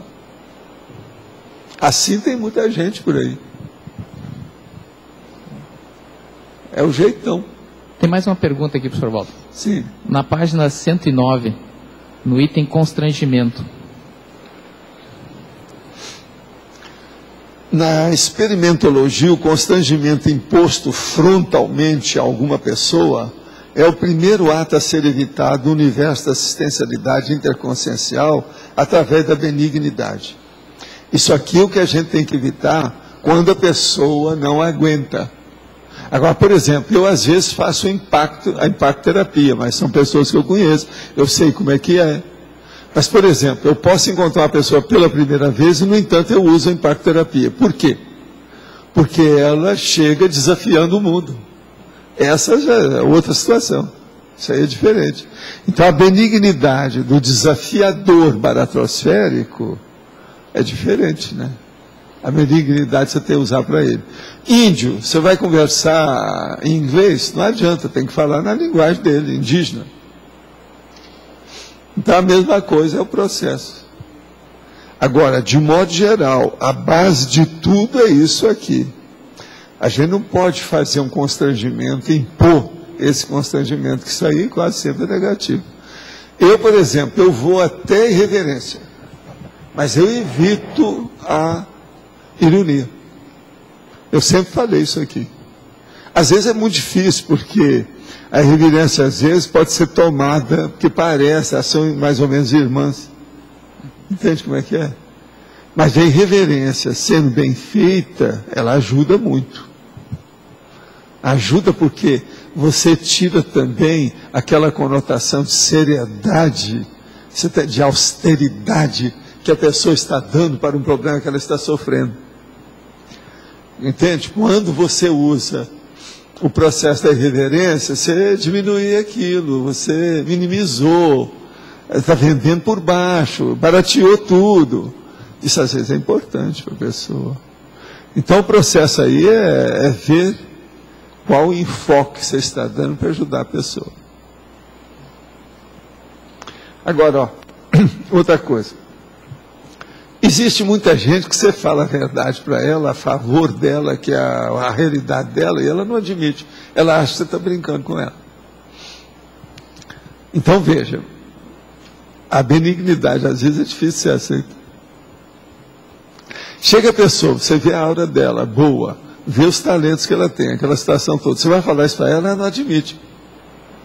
Ela, às vezes, procurou a gente para eu falar para ela, realmente, você tem que seguir com essa sua autovitimização, você tem que ficar toda depreciativa a seu respeito, você é pejorativa mesmo, entende? Que ela queria sentir isso, que assim ela vai ficar mais tranquila para não ter que fazer umas coisas que ela precisa de fazer. Quase sempre tem alguma coisa atrás do biombo, atrás do morro. Nos bastidores tem alguma coisa que ela está escondendo. Quando eu falo isso, a pessoa tira o corpo e fala, então vem cá, vamos estudar uma coisa. O que você está escondendo? Qual é aquele quarto fechado que só você tem a chave? Porque senão eu vou arrombar a janela e vou entrar no quarto. A porta está muito forte. É porta de aço, entende? De caixa de segurança de banco. Mas na janela, às vezes, tem jeito. Vão quebrar o vidro, dá um jeito. Então. Você entendeu isso, né? Isso tudo faz parte da benignidade. A benignidade devia de ser a primeira aula que um professor devia de receber para depois da aula. Há muito professor e professora que ainda não são benignos com os alunos. Tem gente que às vezes vai dar aula só para rir dos alunos, porque ele se sente bem. Está por cima da carne seca, entendeu? Domina todo o ambiente. Agora, para esse é que eu falo, olha, existe quase toda aula, tem um ou outro aluno que sabe mais do que o professor. Tenha cuidado com o seu modo. Um dia você vai topar com alguém que vai te dar um contra-vapor. Entende? Porque tem gente assim. Há gente que não é benigna com os alunos. Então isso também é importante dentro do processo da pedagogia. O senhor há pouco disse que nascemos com uma tendência ao bem ou ao mal, mas de acordo com a experiência vivida, pendemos para alguns dos extremos. Como um mega assediador ou uma consréu pode nascer tendendo à benignidade, se ainda possui instinto da malignidade exacerbada em sua paragenética? Não, não é bem assim. Você pega o maior mega assediador, que a mãe dele gostava dele. Às vezes ele gostava do cachorro. Não é bem assim, não. É benigno, tem lá algo, um it de benignidade. Não é bem desse jeito. Agora, ó, vamos entender bem. A hora que eu falo que as pessoas nascem tanto ao bem quanto ao mal, porque ela nasce sem nada. Ela nasce simples e ignorante. Agora, é através da experiência, com o passar do tempo, que ela amadurece e que se torna benigna. Esse é que é o caminho. Até lá, depois que você já foi hiena, lobo, tigre, ornitorrinco, não é isso? Como é que fica? Bicho, preguiça, tem gente que dá até hoje. Mas então você veja como é que fica. Precisa passar e superar toda essa bicharia toda, essa animalidade toda que está aí dentro da pessoa. Uma outra coisa que eu quero lembrar para você. Você, quando estava na vida fetal, depois de 4, 6 semanas, você teve brânquias igual peixe. Os pulmões só se formaram depois. Quer dizer, você passou por toda a fieira de bicho. Pensa bem nisso. Tem algumas pessoas que de vez em quando a gente pergunta, você ainda está em alguma das fieiras da sua vida fetal ou já saiu? Isso é seríssimo a gente pensar. Eu vou voltar àquela pergunta que ele fez. Assim, não é pergunta. Quando você fala alguma coisa da gente, bom, lógico, você é isso dá uma responsabilidade tão grande que aí você fala, poxa, e não tem mais volta. Sei, mas veja, então, é a pessoa que assumiu a carapuça. O processo é de carapuça. Então é muito bom ouvir, mas ao mesmo tempo você fala... Agora, tem uma coisa que eu falo que o povo tudo ri, né? Eu falo assim, não, eu confio em você. Eles começam a rir de mim. Mas veja, eu confio, se eu não confiasse, eu estava perdido, eu já tinha deixado vocês aqui há muito tempo. E outra coisa, tinha sumido sem dar endereço. Não é isso? Mudar de nome, não é isso? Mudar de nome. Então, quem é que está aí com o microfone agora, sobre a benignidade, como é que nós estamos aqui nessa situação? Hoje eu estou vendo que eu estou falando só desse lado. Tem dia que eu falo só desse lado de cá. Hoje é todo mundo da direita. Ô, Valdo, eu queria que você falasse sobre o perdão da página 108. É o último item. 108, perdão. Na análise da conviviologia, somente a benignidade permite a consciência entender e vivenciar o perdão com ajuda benemerente para a consciência perdoada, condição indispensável para o perdoador ou perdoadora se livrar das interprisões grupo-kármicas de todos os tipos. Então, veja, entender e vivenciar o perdão. O perdão, ele tem que ser muito sincero, ele tem que ter muita sinceridade.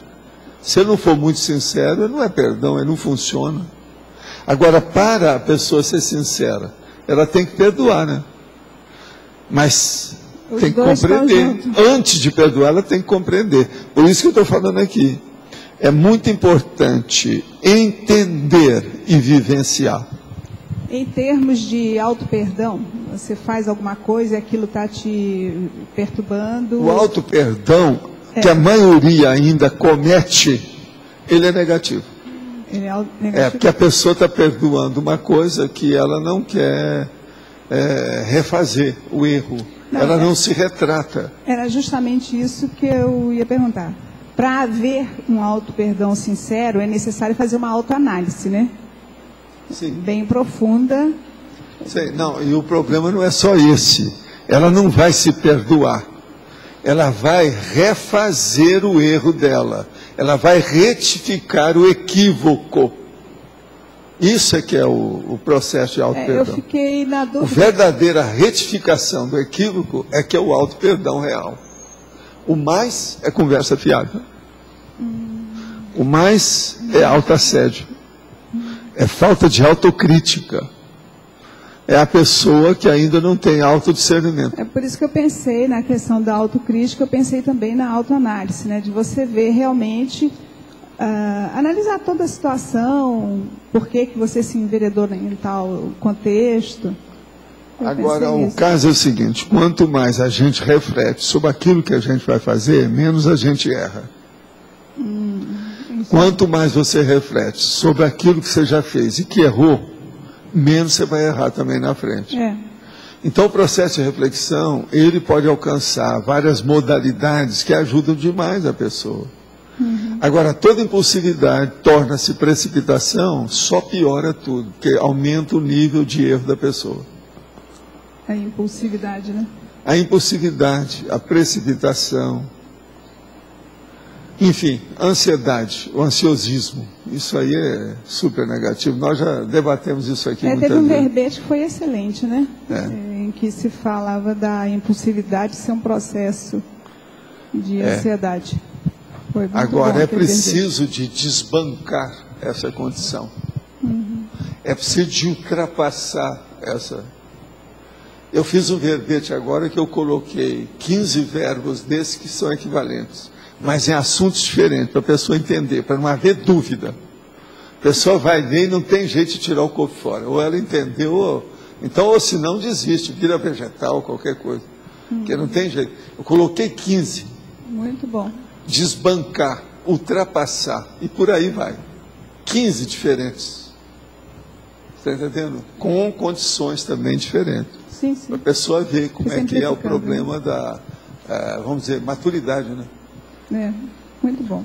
Tá. Então, a maturidade, eu não acho que ela venha só pelo conteúdo. Ela tem que vir pela conformática. Vocês estão entendendo? Tem que vir pela forma. Se a pessoa não entender bem o problema da forma, é difícil ela alcançar uma maturidade grande. Só o conteúdo não dá. Então, o jogo das palavras, o entendimento das acepções das palavras, o significado da palavra, é muito importante na questão da maturidade. Hein? Né? Quando o senhor tira aqueles parasitas, aí vira um quebra-cabeça para você conseguir escrever sem o... Mas olha, a hora que eu jogo os processos de forma, é para ampliar a conteudística das pessoas. Você já viu, eu já trouxe até um acróstico aqui para mostrar a situação. CPIP, né? Agora, se ele é racional, ninguém pode meter o pau em nada. É igual uma metáfora. Uma metáfora que seja racional, quem é que pode reclamar? Ninguém pode reclamar nada. Então, o problema da conteudística é que leva para a maturidade. Mas para chegar ao conteúdo, se a pessoa não souber alguma coisa da forma, não resolve. Por isso que é difícil o problema, por exemplo, a ciência acadêmica, a filosofia do jeito que está aí, a clássica, o processo da religião. Na religião, eles gostam tudo de usar adjetivo. Na ciência, eles gostam só de substantivo. Na filosofia, eles usam uma coisa e outra para fazer média. Tudo errado. Nós temos que usar as duas coisas para tudo. Entendeu? Se uma pessoa ficar só no processo, vamos dizer, dos adjetivos, ela está na forma. Se ela ficar só com o substantivo, ela está só no conteúdo. Isso não resolve. Na hora que ela for expor as coisas, vai ficar de pé quebrado. O negócio não fica claro. Então, o problema todo é o seguinte. Os filólogos deviam ser filólogos antes. O cientista devia ser filólogo antes de ser cientista. Isso por causa da comunicação. Agora, esse é o motivo que tem os ghostwriters. Quer dizer, aquele monte de gente que escreve. O cientista faz a pesquisa, encontrou esses achados, passa para o povo e eles é que vão fazer a composição, a redação da comunicação. Isso não é o ideal. Porque nem sempre é aquilo que o cientista pensou, aquilo que ele descobriu. Já é uma outra pessoa falando.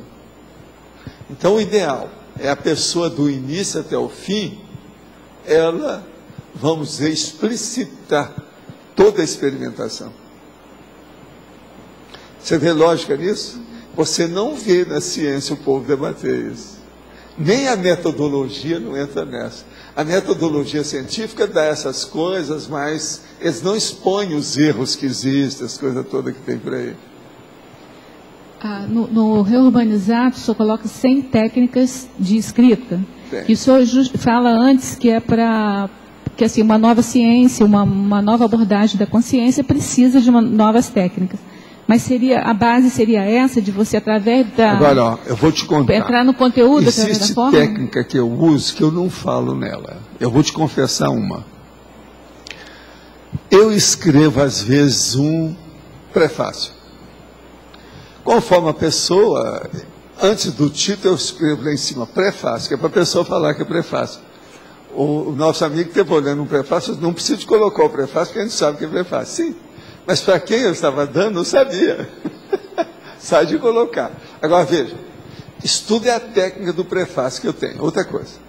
No prefácio, quase sempre, os que eu faço hoje, por exemplo, eu coloco os parágrafos separados, uso a minha técnica de eliminar os parasitos de linguagem, não deixo número ou letra isolado no fim da linha. Tem uma série de coisas nos meus cacuetes da linguística. Quer dizer, o meu processo, vamos dizer, filológico, que é a minha estilística. Agora veja, eu já dou tudo de uma tal maneira que é para a pessoa não mexer. Porque se ela desestruturar uma letra, já vai dar tudo errado, a gente vê que tocou no assunto. Você entende, Antônio? Por isso que é que eu escrevo desse jeito. Isso é uma técnica de bloco. Eu bloqueio qualquer interferência no meu texto. A turma ainda não entende isso. Agora, se você for olhar isso, vocês vão começar a entender mais por que eu escrevo desse jeito. Agora, mexeu ali e falou assim, não, eu não escrevi desse jeito, ali, cortaram a palavra, não fui eu. Mexeram nisso aqui. Meu texto está mexido. Agora, veja, a verdadeira estilística é essa. Se a pessoa colocar um ponto, já desnaturou todo o original. Você entende, Antônio? Não tem sua razão de ser? Pensa bem, não tem lógica? Professor, deixa eu só fazer um link com isso, Rosa. O negócio é seríssimo quando é assim. Agora, então, veja, eu sei o que eu escrevi. Você está entendendo? A gente não pode esquecer aquilo que você escreveu. Prefácio, por exemplo, eu tenho um arquivo de prefácio. Deve ter uma dúzia de prefácios que eu já fiz. Tudo tem sua razão de ser. Como diz a ela ali, está estudando, porque você sabe, ela é a mulher do piolho, né? O piolho é aquele ali. Agora ela é a mulher dele. Então, o que se passa? Ela pegou e foi olhar esse último prefácio que eu fiz, eu dei para ela uma cópia para ela examinar. Pessoal, eu não vi nada de cópia dos outros. Né? Não foi isso que você falou? Que ela fica de olho para ver. Eu nem pensei nisso. Agora, a filha da mãe está de olho para ver se eu repeti alguma coisa. Porque prefácio é uma das coisas que a gente quer. Isso é normal, né? É difícil. Se você vai fazer um monte de prefácio. Agora, ela olhou esse último e falou assim, não tem nada repetido. Eu não sei como é que você fez, mas não tem. Não foi isso que você falou? Não foi? E as pessoas são diferentes mesmo. Mas a pessoa que eu estou falando não é para mim, eu sou o mesmo. Mas a pessoa que está lá sendo analisada, ela é diferente, por isso que tem que ser diferente. Agora, eu não. Eu sou o mesmo. Bola 7. É bola 7, que é aquela que pega tudo? É, bola 7. A impressão que dá, assim, eu sei que não é isso que deve acontecer, mas é como se fosse assim, cada um tivesse sido uma consciência diferente que apareceu ali e deu o tom. O caso é sério, né? O caso é sério aí, né? Não, mas não é bem assim, não. Eu olho muito, é o livro em si mesmo, quando eu estou vendo. Eu li o livro dele todo. E é um livrão, muito sério, bacana. Outra coisa, eu não escrevo muito, é de propósito. Porque tem cara que quer aparecer no prefácio. Eu já vi livro que o prefaciador escreveu um texto maior do que os originais do livro. Quer dizer, como é que é possível uma coisa dessa?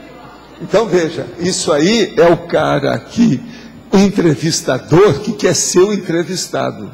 Você está entendendo? Isso está errado. Lá eu sou entrevistador.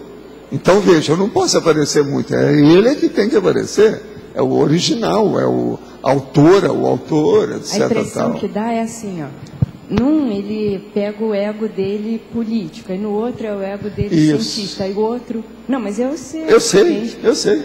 Né? Eu pego todos os meus egos do passado. Agora, veja, eu vejo o que é que eu tive que ver com aquela pessoa em vidas anteriores.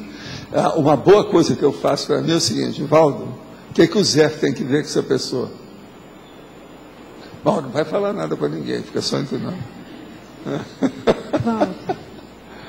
Isso é que é o pior da história. Que aí já não tem mais amparador. É o Valdo com o Valdo 1, Valdo 2, Valdo 3, Valdo 4. Entendeu? Aquilo que eu falava lá no Rio.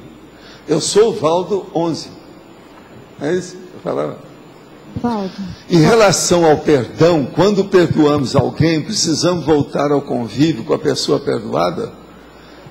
Olha, o que é que eu vou falar para essa pessoa? Hein? Se perdoou, é para conviver, não é isso? Não, eu perdoo e te dou um soco na cara e vou embora. Que besteira é essa? Eu acho que a pessoa perdoou é para conviver, não é não? O que vocês acham? Agora aqui, dentro da conscienciologia já existe a ciência da reeducaciologia? Comigo, já tem sim. Eu já estou trabalhando na reeducaciologia o tempo todo. Meu serviço todo sempre foi esse. Há muitas décadas que eu trabalho na reeducaciologia. A reeducaciologia, às vezes eu falava uma coisa ou outra logo no início do instituto, mas depois eu parei. Eu falava no curso avançado sobre a reeducaciologia. Então, eu falava assim, esse curso é o mais avançado do instituto, porque ele trata da reeducação. A reeducação consciencial. Às vezes eu falava isso. E outra coisa, a aula mais importante é a última que eu dou. Geralmente era a terceira, quarta, quase sempre a quarta aula que eu dava. Que é a preparo da próxima vida. Você lembra disso, né? Vocês participaram disso, né? Teve gente que assistiu esse curso 10 vezes. Aí, de vez em quando, eu tinha que dar uma coisa nova para não ficar tudo igual, porque as aulas eram sempre as mesmas, né? Tinha que repetir as aulas. Então, só voltando lá na questão do prefácio, é uma coisa assim que eu vejo na questão do prefácio, é uma coisa séria, não só em relação ao prefácio, assim, que eu vejo a questão dos revisores. Então, assim, o pessoal se preocupa muito de tirar a viúva, de tirar os vícios de linguagem. Sei, mas o revisor é o seguinte, você deve dar para quantos revisores você puder. Quanto mais revisor, melhor. Mas agora a revisão final é sua. É isso. Sabe por que eu estou falando isso? Porque, assim, saiu um erro muito grave no prefácio que eu fiz para a dona Dalva. Porque, assim, é um excesso, sabe, de querer mexer demais no texto. Mas você não viu? Não pode. Não, mas aí não me passaram para mim, não passaram. Mas eu não. Eu vi depois. Eu dou prefácio.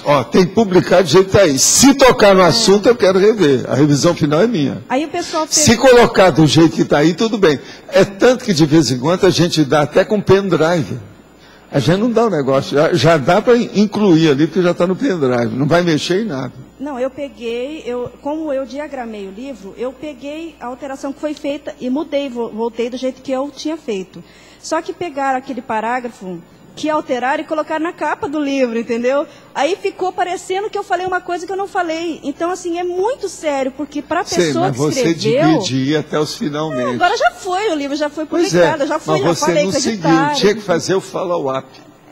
Tem que seguir, eu quero os originais aqui antes, eu quero ver o que vai ter. Mas assim, depois que já saiu, aí já não tem mais como, né? Porque ninguém mostra a capa, ninguém... Mas assim, só porque existe hoje esse a gente se de devia até as capas dos livros que a gente participa. Pelo seguinte, a maioria você não consegue ler, porque eles colocam a cor lá, marrão, amarra no marrão, acabou, você fica amarrado, você não vê mais nada.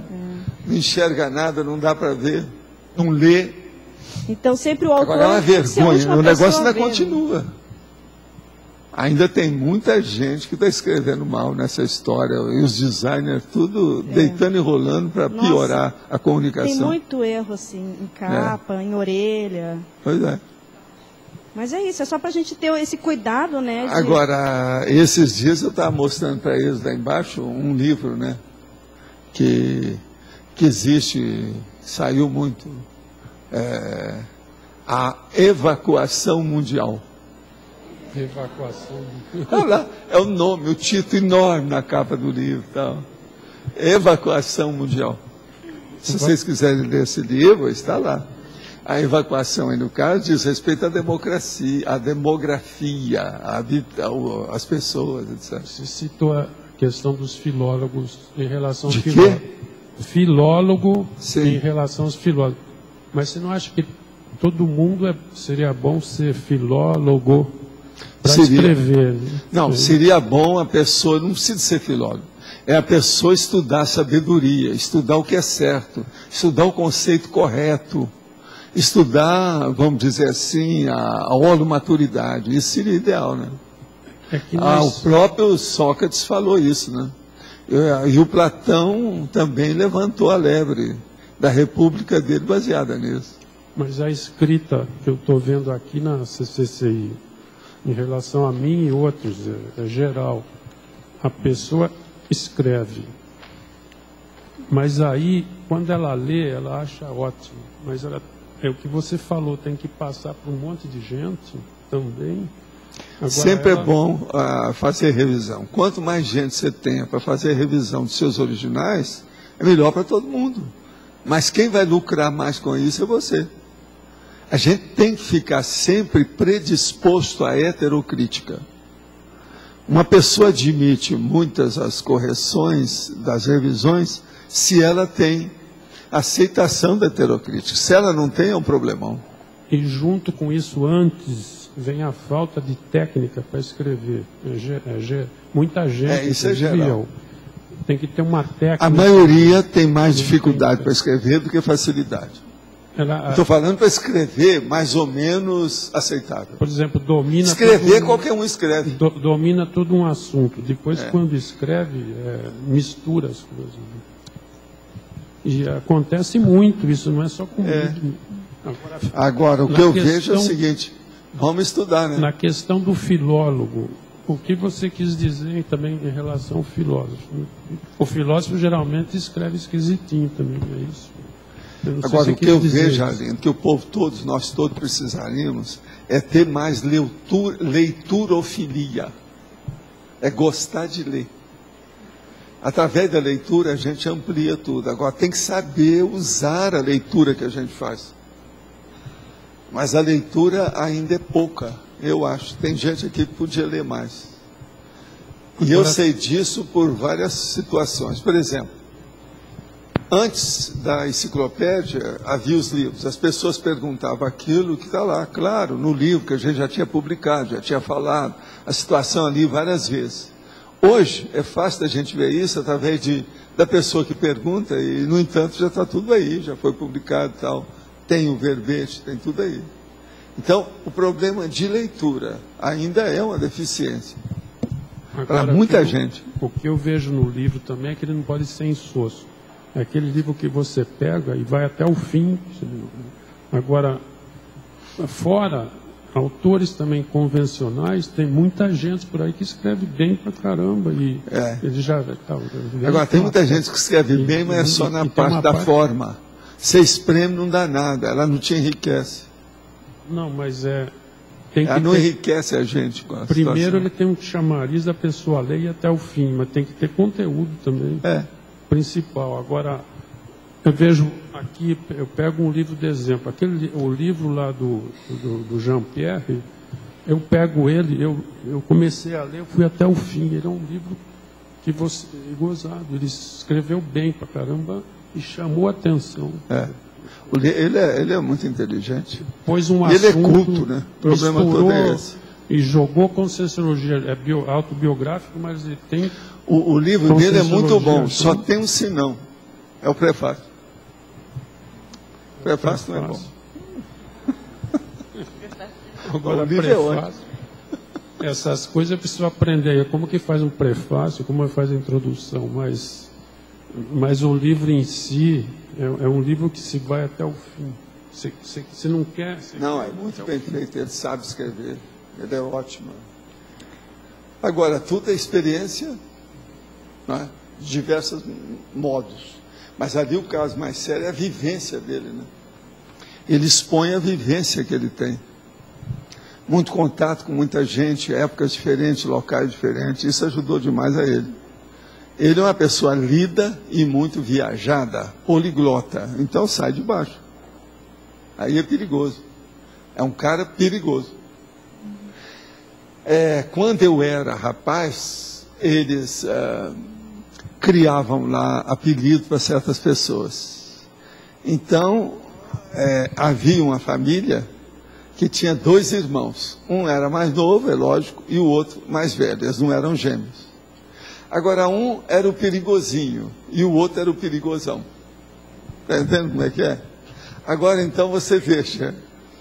Perigosos por quê? Devido ao modo de ação dessas pessoas.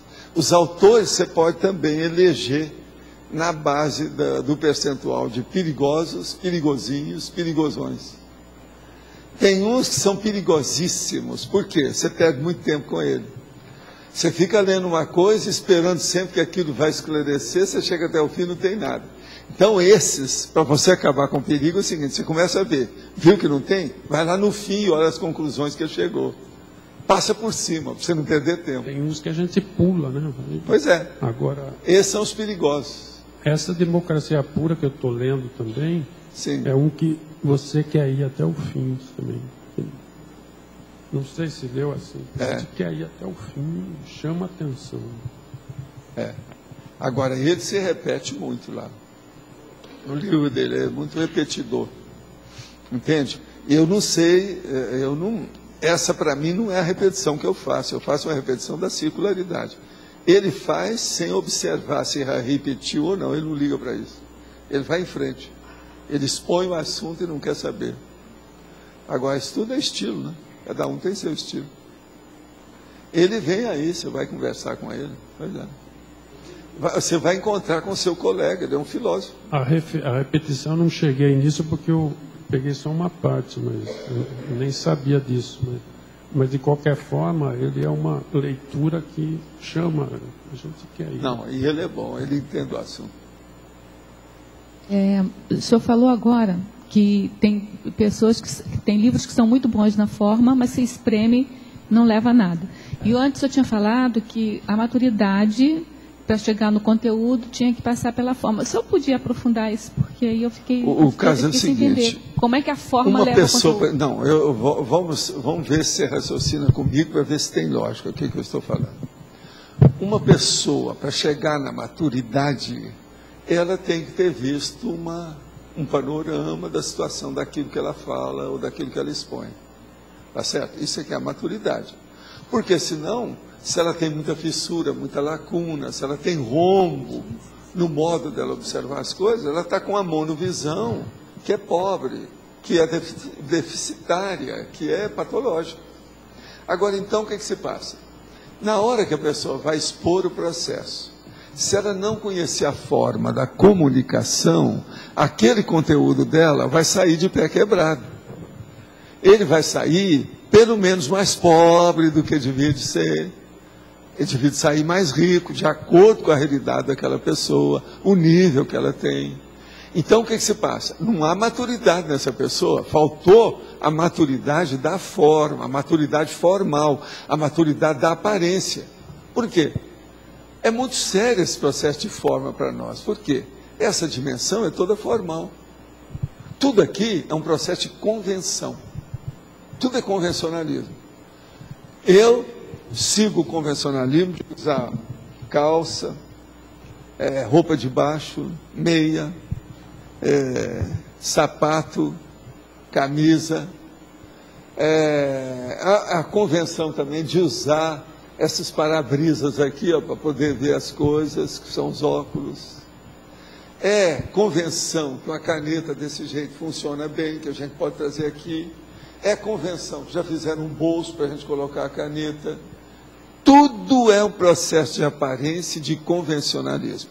Isso é o que nós chamamos de tradicionalismo.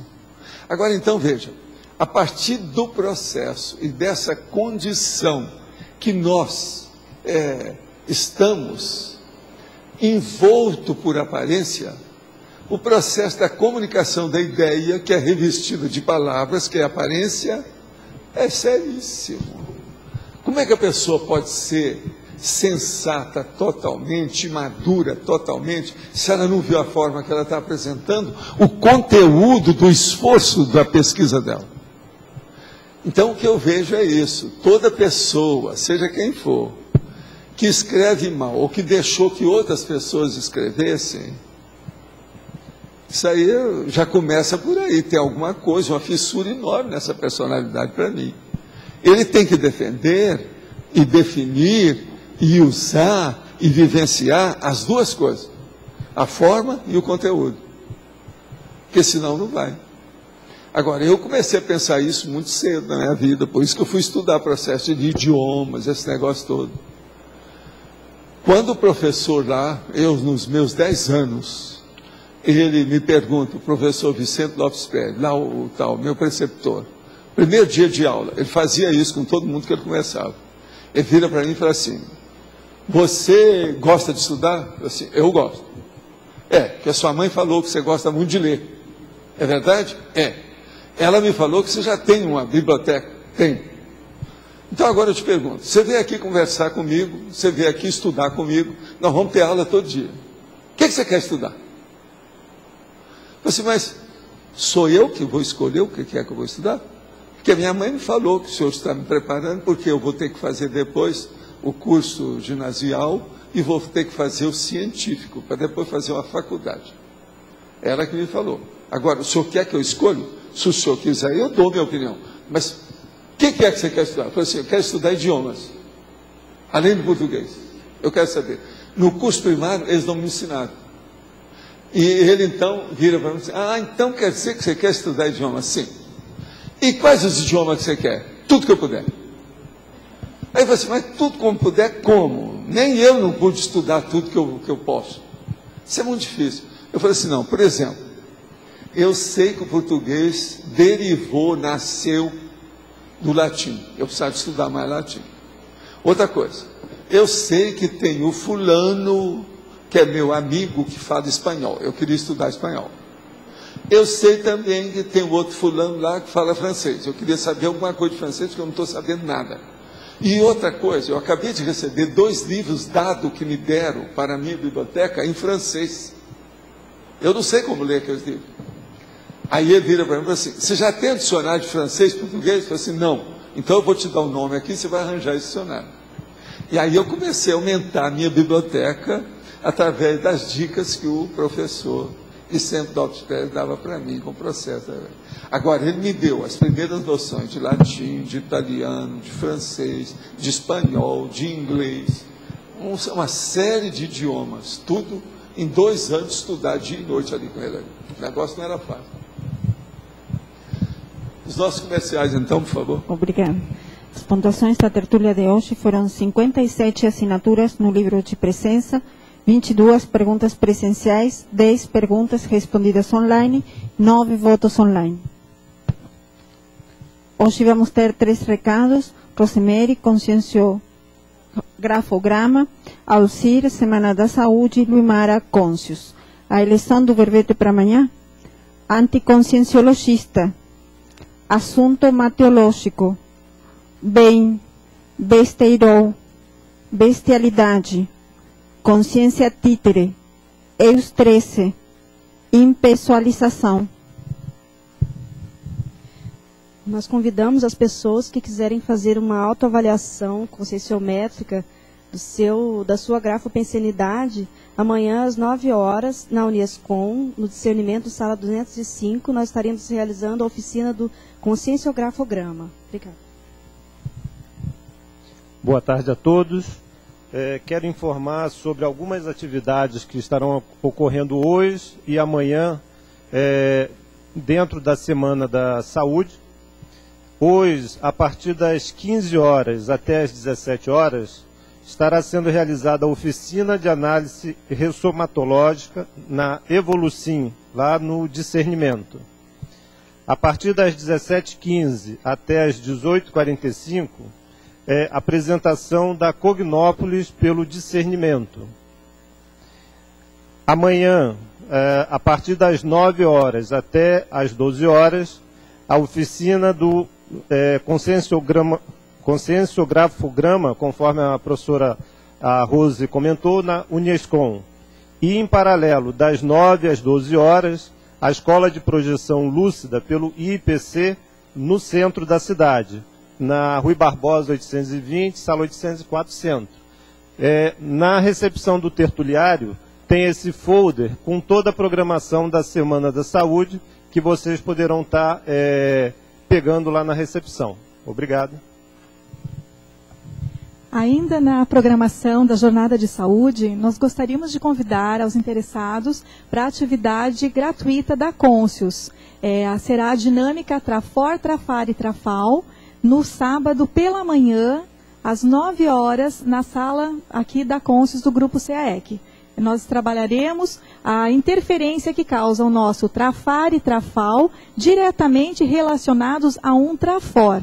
Então, é bem importante que a gente saiba aonde que está minando as nossas forças aí. Todos convidados. Boa tarde.